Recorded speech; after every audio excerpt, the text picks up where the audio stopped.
नौकरी की तलाश में गांव से मुंबई शहर में आता है। वो नौकरी के लिए बहुत भटकता है, पर उसे कहीं भी नौकरी नहीं मिलती है और दिन भर धूप में भटकने की वजह से उसकी तबीयत खराब हो जाती है। सोचा था मुंबई आकर कुछ काम करूंगा, पर यहाँ तो आते ही मेरी तबीयत ही खराब हो रही है। लगता है इस शहर की हवा मुझे सूट ही नहीं कर रही है। अब तो डॉक्टर के पास जाना ही पड़ेगा। बाबूलाल डॉक्टर के पास जाता है तो देखता है कि वहाँ बहुत भीड़ लगी हुई है।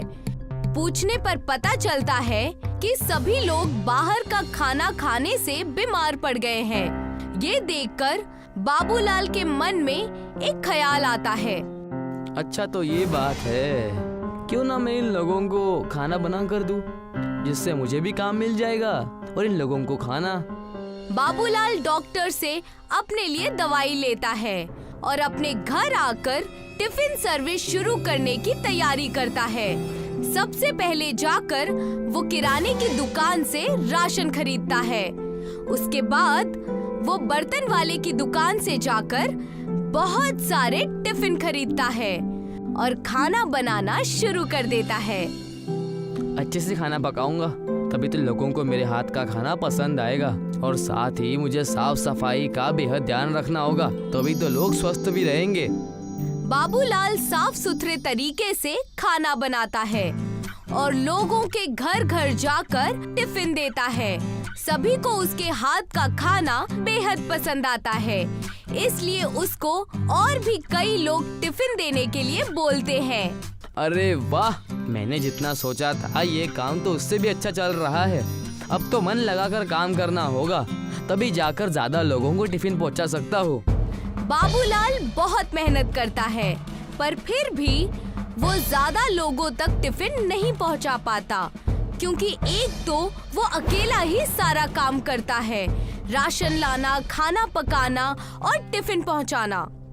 वो देखता है कि बहुत से लोग सुबह सुबह ऑफिस जाने के लिए बस की लाइन में लगे हुए हैं।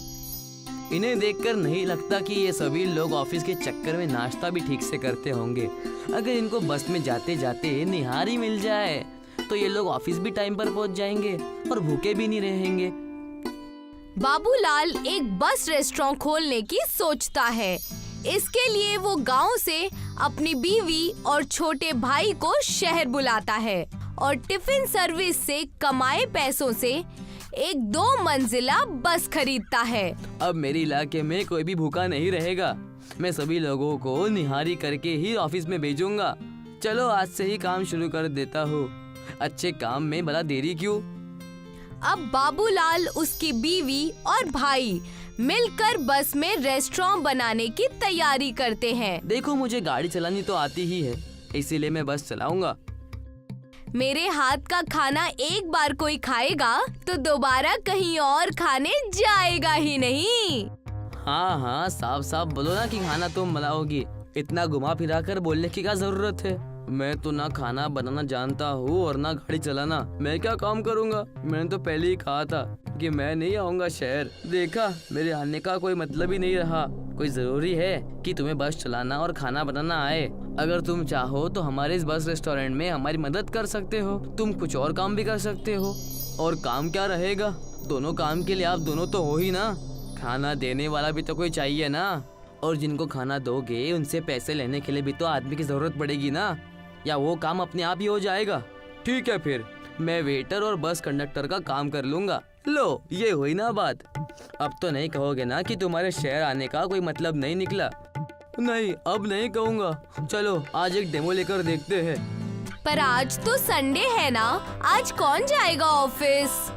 आज हम अपनी सभी चीजें बस में अच्छे से सेट कर देंगे, ताकि कल हमें सुबह सुबह ज्यादा दिक्कत ना हो। मैं सोच रहा हूँ कि रेस्टोरेंट का सारा सेटअप हमारी ऊपर वाली मंजिल में करना चाहिए। जिसको खाना खाना होगा वो ऊपर आ जाएगा और खाने के बाद नीचे आ जाएगा, जिससे बाकी यात्रियों को भी परेशानी नहीं होगी। हाँ, ये ठीक रहेगा। किचन का पूरा सेटअप ऊपर ही कर लेते हैं, ताकि दोनों चीजें आपस में मिक्स ना हो। तीनों मिलकर बस में रेस्टोरेंट बनाने की तैयारी करने लगे। उन्होंने अपने सारे बर्तन और कुछ कुर्सियों के साथ कुछ मेज भी बस में रख दिए। ये लोग ऊपर वाली मंजिल पर सभी चीजें अरेंज कर लेते हैं। ये हुआ ना सेटअप। अब देखना, कल सुबह से ही हम हमारी सर्विस शुरू कर देंगे। पर इसके लिए लोगों को हमारे बस रेस्टोरेंट के बारे में पता भी तो होना चाहिए। हमें एक बड़ा सा बोर्ड बस के आगे लगाना होगा। अब बाबूलाल दुकान से एक बड़ा सा बोर्ड बनाकर ले आता है, जिसमें बड़े बड़े अक्षरों में लिखा हुआ है बाबू बस रेस्टोरेंट। वो उस बोर्ड को बस के आगे टांग देता है और अब सभी लोग सुबह होने का इंतजार करते हैं। सुबह होती है पर कोई भी उनके बस रेस्टोरेंट में नहीं आता। ये देखकर सभी लोग निराश हो जाते हैं। ये क्या भैया, हमारे बस में तो कोई भी नहीं आ रहा है। अब क्या करें? करना क्या है? जाकर लोगों को बुलाना पड़ेगा। अब बाबूलाल और श्यामलाल दोनों मिलकर अपने बस रेस्टोरेंट के बारे में लोगों को बताने लगते हैं। देखिए भाई साहब, यहाँ पर भीड़ में बस का इंतजार करने से अच्छा है आप हमारी बस में बैठ जाइए। आपको वहाँ नाश्ता भी मिलेगा और आपको आपके ऑफिस भी पहुँचा देंगे। अच्छा, ऐसी कौन सी बस है जिसमें नाश्ता भी मिलने लग गया है? बस रेस्टोरेंट में। आप चलिए तो सही, आपको सब पता चल जाएगा। वो आदमी अपने साथ अपने कई दोस्तों को लेकर बाबूलाल के बस रेस्टोरेंट में आता है। बाबूलाल की बीवी सभी के लिए नाश्ता बनाती है, जो कि सभी को बहुत पसंद आता है। ये तो बहुत अच्छा इंतजाम किया है भाईजान अपने। ऑफिस का ऑफिस पहुंचना भी हो जाता है और साथ में खाना भी हो जाता है। हाँ, इंतजाम तो अच्छा है, पर उसके बाद भी हमारे बस में कोई आ नहीं रहा है, क्योंकि आपके इस बस रेस्टोरेंट के बारे में लोगों को पता नहीं है, इसलिए कोई नहीं आ रहा। जब पता चलेगा तो लोग जरूर आएंगे। अब आप ही देखो ना, जब आपने मुझे बताया तभी तो मुझे इसके बारे में पता चला। मैंने इतना बड़ा बोर्ड तो लगाया हुआ है, और कैसे बताऊँ मैं लोगों को अपने बस रेस्टोरेंट के बारे में? बोर्ड तो लगा दिया, लेकिन उसे कोई तभी देखेगा ना जब बस के पास आएगा।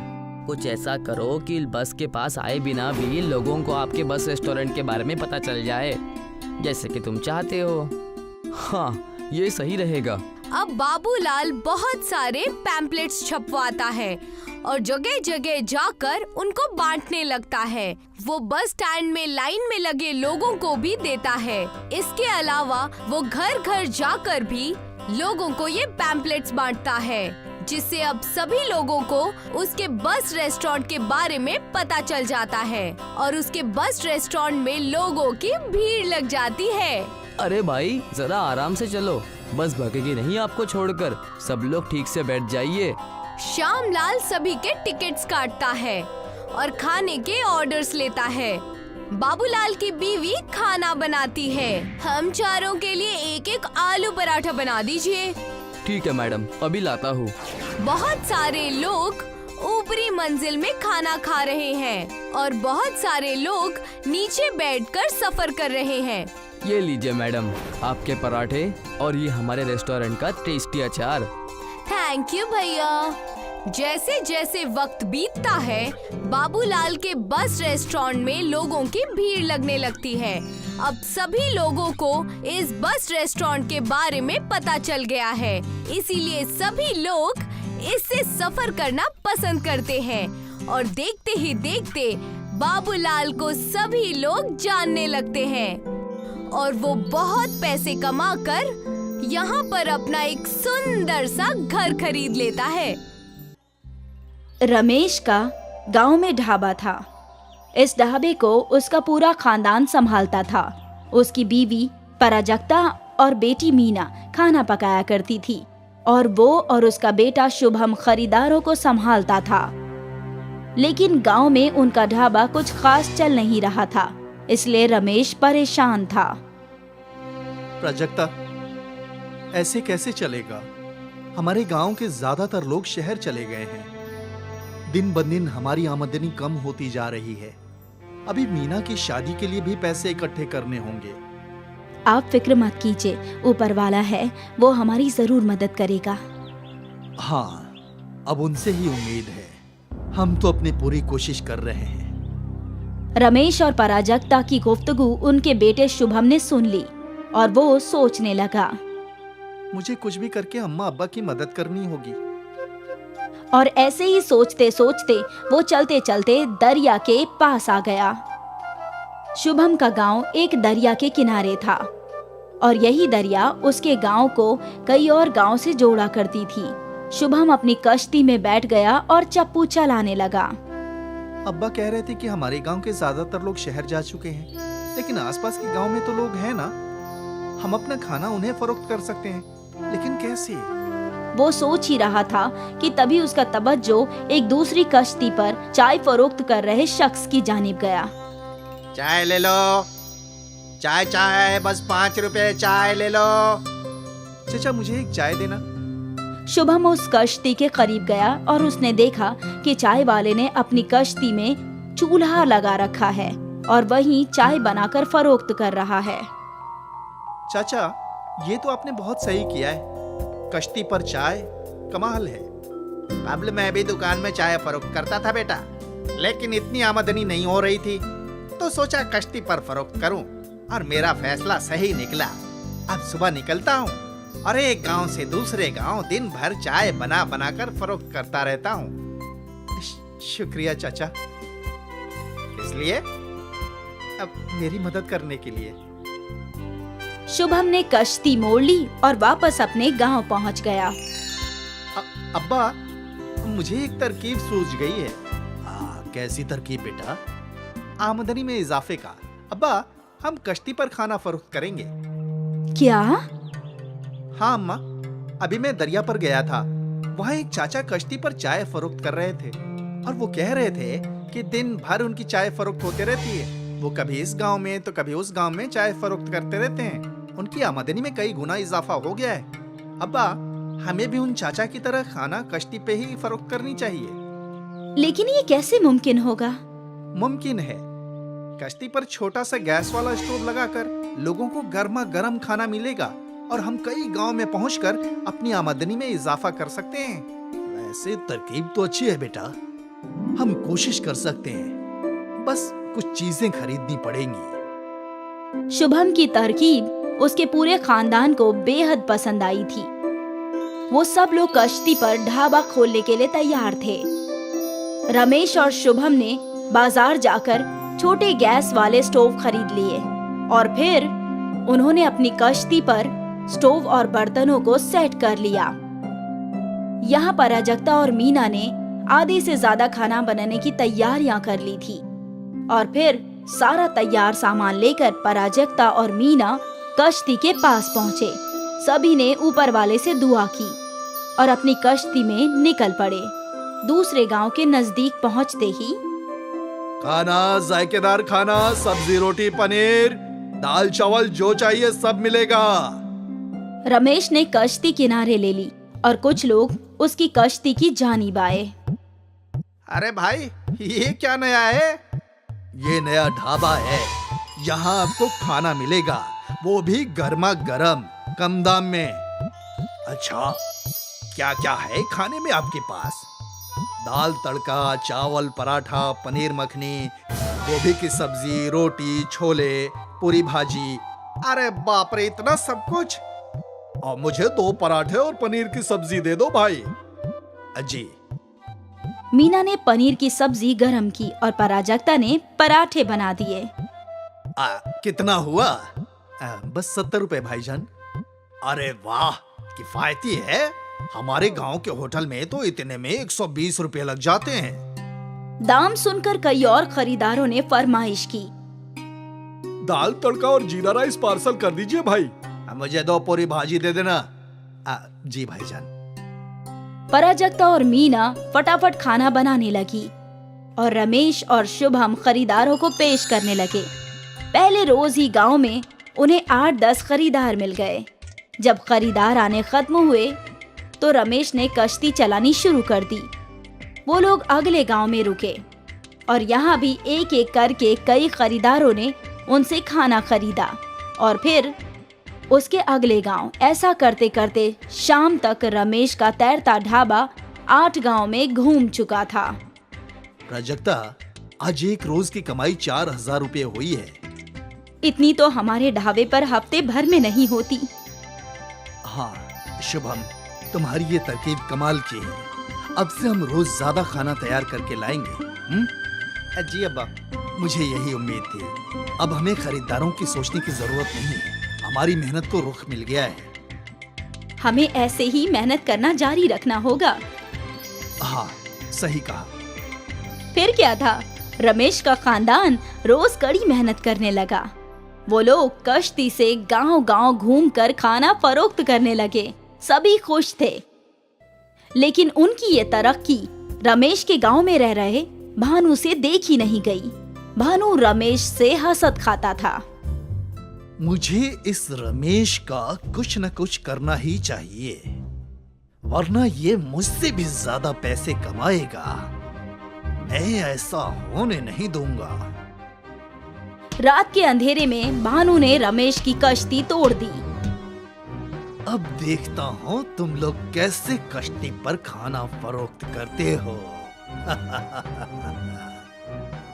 रमेश और उसका खानदान जब दरिया किनारे पहुंचा तो अपनी कश्ती का ये हश्र देखकर परेशान हो गया। अब हम क्या करेंगे अब्बा? कश्ती तो बिल्कुल टूट चुकी है। अरे हम इतना सारा खाना कहाँ फरोख्त करेंगे?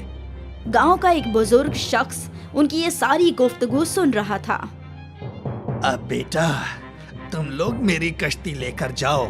मैंने तुम सबकी मेहनत देखी है और तुम्हारी वजह से कई लोगों को अच्छा खाना भी नसीब होता है। ये नेक काम रुकना नहीं चाहिए। तुम जब तक चाहो मेरी कश्ती इस्तेमाल कर सकते हो। वैसे भी दिन भर कश्ती चलाकर कुछ खास नहीं कमा पाता मैं। शुक्रिया चाचा जान, आपने हम पर बहुत बड़ा एहसान किया है। ऐसा नहीं बेटा, इसे तुम मेरी मदद समझ लो। चचा की कश्ती उनकी कश्ती से बड़ी और बेहतर थी।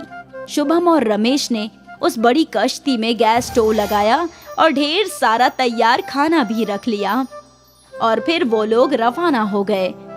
रोज की तरह वो लोग अलग अलग गांव में रुककर खाना फरोख्त करने लगे। खरीदार बढ़ गए थे और उनकी आमदनी भी। शाम के वक्त वो लोग अपने गांव लौटे और रमेश उस ज़ईफ शख्स के घर गया। चाचा, आज आपकी वजह से मैं खाना फरोख्त कर पाया। आपकी मदद के लिए शुक्रिया। इसे कबूल कीजिए। हमारी कमाई बहुत अच्छी हुई है और उसके हकदार आप भी हैं चाचा। पहली मर्तबा कोई मुझे कश्ती नहीं चलाने के पैसे दे रहा है। 40 साल से बस कश्ती चलाकर ही पैसे कमाता आया हूँ। अब ज़ईफ हो चुका हूँ, जिस्म साथ नहीं दे रहा है। सोच रहा था कि कश्ती फरोख्त ही कर दूं। अब नहीं चाचा, आपको कश्ती फरोख्त करने की जरूरत नहीं है। हम आपकी कश्ती चलाएंगे और आपको रोज आपकी कश्ती का किराया भी अदा करेंगे। ऊपर वाला तुम्हें बरकत दे बेटा। बुजुर्ग शख्स ने रमेश को कश्ती देकर उसकी मदद की और रमेश ने बुजुर्ग शख्स को रोज किराया अदा करने की बात करके उनकी मदद की और ऐसे ही मदद का ये सिलसिला चलता रहा। और शायद इसी नेक दिली की वजह से दिन ब दिन रमेश के तैरते ढाबे की आमदनी में इजाफा होता जा रहा था। और ये देखकर भानु तिलमिला गया। वो रमेश का बुरा करना चाहता था, लेकिन अनजाने में उसने ही रमेश का भला कर दिया। 1 साल बाद रमेश ने अपनी दुख्तर मीना की शादी कर दी, बड़ी ही शानो शौकत के साथ। लेकिन भानु अभी भी रमेश को देखकर हसद खाता रहता। रमेश और उसके खानदान की मेहनत रंग लाई। ये कहानी है प्रेमनगर गांव की। वैसे तो प्रेमनगर गांव खुशनुमा और बहुत ही प्यारा था। गांव में हमेशा अमन बनी रहती। उसी गांव में मंगलू नाम का भिखारी रहा करता था, जो आसमान को चादर समझकर और धरती को बिस्तर समझकर कहीं भी भूखे पेट सो जाया करता था। ऐसे ही हर सुबह मंगलू मंदिर का प्रसाद खाकर रास्ते और चौराहे पर भीख मांगने निकल जाया करता था। मंगलू का बर्ताव बहुत ही अलग था। दूसरे से भीख लेकर वो अपना पेट न भरता, बल्कि उन पैसों को अपने साथी भिखारियों को बांट देता। हे राम, आज तो एक फूटी कौड़ी हाथ नहीं लगी। क्या खाएंगे हम? अब क्या बताऊं काका, मैंने तो आखिरी बार भर पेट खाना कब खाया था मुझे याद ही नहीं। गोपाल और बाकी भिखारी बात कर ही रहे थे कि वहाँ पर मंगलू आ गया और उनसे कहने लगा, आज तक मैंने तुम सभी भिखारियों को भूखे पेट सोने दिया है क्या, जो आज सोने दूंगा? जरा ये देखो मेरे पास क्या है, दही, जलेबी और खूब सारी खिचड़ी। मेरी आंखों से तो खुशी के आंसू झलक आए। अगर तुम ना होते तो न जाने क्या होता आज, न जाने मैं क्या खाता और कहाँ जाता। मैं तो भूखा ही मर जाता। अरे ऐसे कैसे मर जाओगे? पहले इसी धरती पर जीने का मजा ले लो, ये खिचड़ी और दही जलेबी खाकर। सारे भिखारियों ने मिलकर जमकर और बड़े ही चाव से खिचड़ी, दही और जलेबी खाई और सब आराम से सो गए। जैसे ही सुबह हुई, गोपाल काका, रमेश, कहाँ हो तुम सब? काका, काका, रमेश, कहाँ गए तुम दोनों? अब मैं किसके साथ भीख मांगूंगा? वो दोनों चोर थे, उन्हें जेल में डाल दिया गया। सुबह सुबह ही पुलिस आई और उन्हें उठाकर ले गई। उस समय तुम गहरी नींद में थे। ये कैसा भद्दा मजाक है? ये आप क्या कह रहे हैं? वो दोनों तो अच्छे इंसान थे, वो दोनों ऐसा नहीं कर सकते। मंगलू उन्हें ढूंढते हुए पुलिस स्टेशन जा पहुंचा और देखा कि दोनों पुलिस की गिरफ्त में हैं। ये देखकर मंगलू ने कहा, साहब, क्या मैं जान सकता हूँ कि आपने इन्हें क्यों कैद करके रखा है? मुझसे तुम ऊंची आवाज में क्यों बात कर रहे हो? हम भिखारी है साहब, दुनिया से भले ही भीख मांगे पर हमारा गिरबान इतना कमजोर नहीं है कि हम चोरी कर ले। बड़ी बोलती निकल रही है तुम्हारी। इंस्पेक्टर साहब, आप कहे तो इसे भी अंदर कर लूं? हाँ हाँ कर दो, लेकिन मेरी गलती क्या है? मुझे छोड़ दीजिए, मुझे छोड़ दीजिए। उन हवलदारों ने मंगलू की एक नहीं सुनी और उसे काल कोठरी में डाल दिया, उसी काल कोठरी में जहां गोपाल और रमेश पहले से ही कैद थे। हे मालिक, ये सब क्या हो रहा है? मैं कुछ समझ ही नहीं पा रहा। उन लोगों ने मुझे और रमेश को इस जेल में बंद कर दिया। जिस जगह पर हम रात को सोया करते थे, उस जगह को एक व्यापार ने खरीद लिया है, सेठ बिजोरी मल ने। लेकिन इसमें तुम्हें गिरफ्तार करने की क्या जरूरत थी?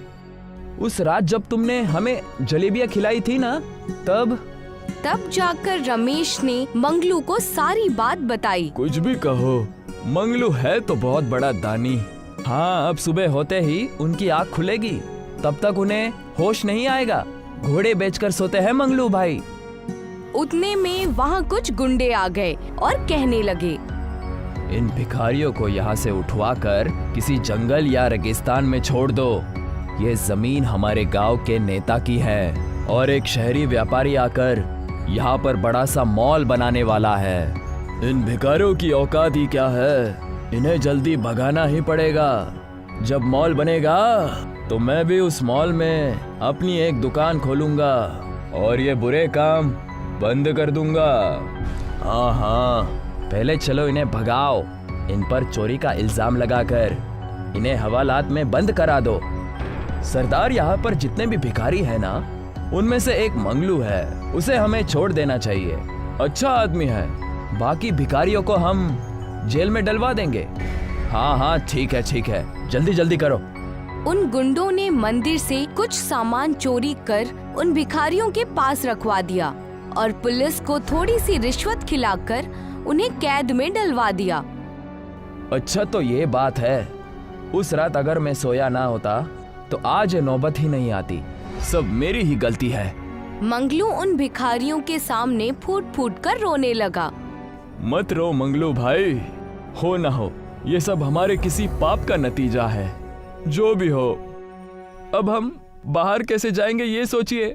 इस जेल में सिर्फ एक बल्ब है जो दिन में भी जलता है और मैं इस बल्ब से परेशान हूँ। मैं इन सबको छोड़ूंगा नहीं, सब तोड़ दूंगा जेल के अंदर में। उस वक्त रमेश ने एक लकड़ी उठाई और उस जलते हुए बल्ब पे दे मारी। उस लकड़ी के प्रहार से बल्ब फूट गया और उसमें से एक रोशनी निकली। वो रोशनी सारे कैदियों को एक नई दुनिया में लेकर चली गई, जहां उन्होंने देखा कि पहले से ही वहां पर कई सारे कैदी मौजूद थे। ये सब क्या हो रहा है और कौन है ये सारे लोग? मेरे तो कुछ समझ में नहीं आ रहा। ये बल्ब की दुनिया कैसे आ गई? तब वहाँ पर एक बुजुर्ग कैदी आ गया और उनसे कहने लगा, आओ आओ मंगलू, तुम आओगे, ये हमें पहले से पता था, पर ये नहीं पता था कि इतनी देर से आओगे।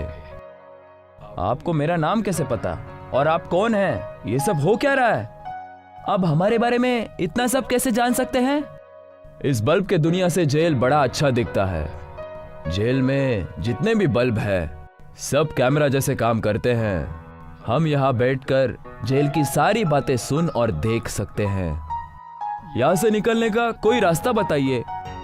हम भी यहाँ पिछले हफ्ते से कैद हैं। ये ग्रहों का हेर फेर है। जब भी ग्रहों से कोई खेलता है बल्ब का दरवाजा खुल जाता है और ऐसी घटनाएं होती रहती है।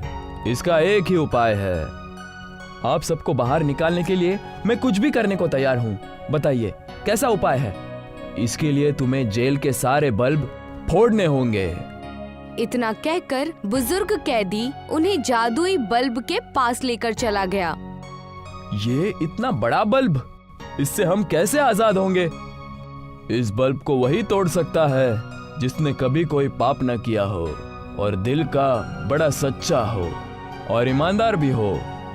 ये काम तो मुझसे अच्छा कोई नहीं कर सकता।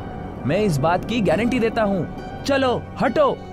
किसी की न सुनकर रमेश ने एक लकड़ी उठा ली और ना आओ देखा न ताओ वो उस बल्ब को फोड़ने के लिए आगे बढ़ गया। लेकिन उस जादुई बल्ब का करंट इतनी तेज था कि रमेश की हालत खराब हो गई और उसे जोर का करंट लगा। अरे बाप रे, अरे मालिक रे, करंट लग गया मुझे। रमेश को इतना जोर का झटका लगा कि सारे डर गए और रमेश दूर खड़ा हो गया। तभी उस बड़ी सी बल्ब से आवाज आई, प्रकृति के विरुद्ध कोई नहीं जा सकता। ये बल्ब बहुत बड़े पुजारी की है जिसने जेल में निर्दोष होकर सजा काटी थी। इस बल्ब को मैं फोड़ूंगा और सबको यहाँ से आजाद करूंगा। इतना कहते ही रमेश के हाथों से लकड़ी लेकर मंगलू उस बल्ब के करीब पहुंच गया और बड़ी जोर से लकड़ी लेकर उस बल्ब पर दे मारा। जैसे ही लकड़ी बल्ब पर लगी तो बल्ब फूट गया और उसमें से एक कैदी की रूह निकली और कहने लगी, धन्यवाद मंगलू, तुमने और तुम्हारे दोस्तों ने हमें आजाद किया है। तुम्हारी तरह ही मैं भी बेगुनाह था और मुझे जेल में डाल दिया गया और मेरे ही श्राप के कारण सारे जेलवासी इस बल्ब के दुनिया में आ गए। लेकिन आपको सबक सिखाना ही था तो उन्हें सिखाना था ना जिन्होंने ये पाप किया, ना कि निर्दोष कैदियों को। इसके पीछे का मतलब यह है कि मैं तुम्हें यह बल्ब देना चाहता था। इस बल्ब से तुम असली दुनिया में जाकर जो चाहे वो कर सकते हो।